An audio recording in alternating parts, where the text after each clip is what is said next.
Bukod sa flood control projects at farm-to-market roads, may mga posibleng anomalya rin sa mga proyekto ng DOH. Ayon sa kagawaran, halos 300 super health centers na pinondohan ng gobyerno ang hindi na kumpleto at hindi mapakinabangan ngayon.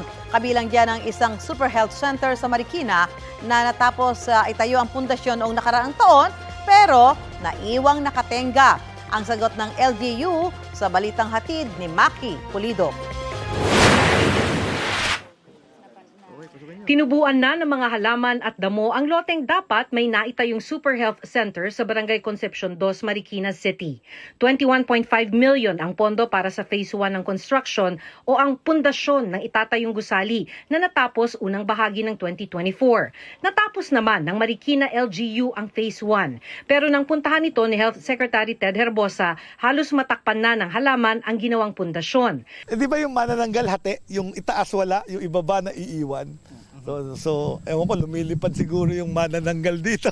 Ito yung paanan. DPWH ang dapat gagawa ng Phase 2 o ang mismong 4 na palapag na gusali. Pero hindi umano ito masimulan dahil hindi pa naibibigay ng unang kontraktor ang ilang dokumento. Hindi naman maumpisahan ng DP, nagrereklamo yung DP sa akin kasi ayaw ibigay nung previous Phase 1 contractor yung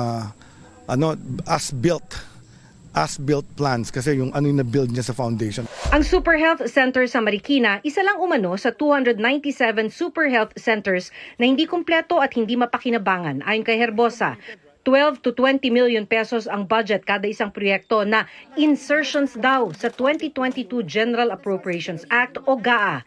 Dahil insertion, paliwanag ni Herbosa, hindi dumaan sa planning ng DOH at nagulat na lang silang may ganitong proyekto at pondo sa national budget. Ang inutos ko sa Health Facilities Enhancement Project, i-prioritize ang for completion and for operations. Kasi I didn't want to do new ones. Kasi baka ganito rin ang mangyari.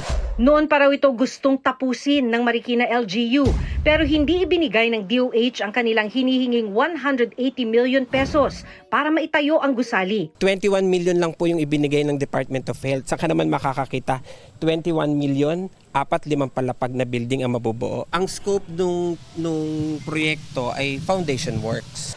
Dahil wala pa ring binibigay na pondo ang DOH, sumulat na ang Marikina City LGU sa DOH na City Hall na ang magpopondo at magtatapos ng proyekto. Ang Department of Health, tingin ko malaki ang pagkukulang dito kasi hindi nila napondohan ng tama. Kaya nga po ang city, ang gagawin po ng city, naglaan po kami ng 200 million para po makomplete lang ang proyektong ito. Ayaw magturo ni Herbosa kung sino ang dapat managot sa mga hindi mapakinabangang Super Health Center. Pero sa Biyernes, isusumite niya sa Independent Commission for Infrastructure ang kanilang mga nadiskubre.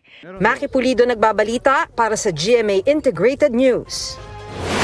Sinagot naman ni Health Assistant Secretary at Spokesperson Albert Domingo ang sinabi ng Marikina LGU na hindi binibigay ng DOH ang 180 million pesos na pondo para matapos ang Super Health Center. Sa panayam sa unang balita sa unang hirit kaninang umaga, sinabi ni Asek Domingo na wala sa kapangyarihan ng kagawaran ang mamigay ng pera. Walaan niya sa kanila sa executive branch ang power of the purse, kundi nasa Kongreso.